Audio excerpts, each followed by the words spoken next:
কুমিল্লার মুরাদনগরের বাঙ্গুরা বাজার এলাকায় ৩ জনকে হত্যার ঘটনায় গ্রেফতার ৮ আসামির মধ্যে ৭ জনকে কারাগারে পাঠানো হয়েছে। গ্রেফতার অপর আসামি বাচ্চু মিয়া আদালতে জবানবন্দি দিতে রাজি হলে তার বক্তব্য রেকর্ডের প্রক্রিয়া শুরু হয়। রোববার বিকেলে ঢাকায় র্যাবের হাতে আটক ৬ জনকে কুমিল্লার আদালতে হাজির করে পুলিশ। এর আগে সেনাবাহিনীর হাতে আটক ২ আসামিকে কারাগারে পাঠান আদালত। গেল ৪ জুলাই বাঙ্গুরা বাজার থানা এলাকার করই বাড়িতে মাদক সম্পৃক্ততার অভিযোগ তুলে নিজ বাড়ির সামনে রোকসানা বেগম, তার মেয়ে জোনাকি আক্তার ও ছেলে রাসেল মিয়াকে পিটিয়ে হত্যা করা হয়।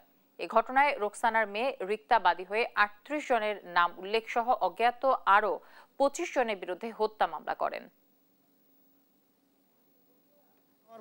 বাচ্চাগুলো এতিম, আমার বাড়িতে মেরে ফেলছে।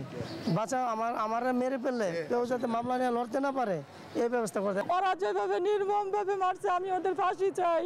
এই মামলার ৬ জনের মধ্যে একজন আপনার এই ঘটনার স্বীকারোক্তিমূলক জবানবন্দি প্রদান করার উদ্দেশ্যে ফৌজদারি কার্যবিধি ১৬৪ ধারা মোতাবেক জানেন তার জবানবন্দি তিনি প্রদান করতে ইচ্ছা পোষণ করেছেন।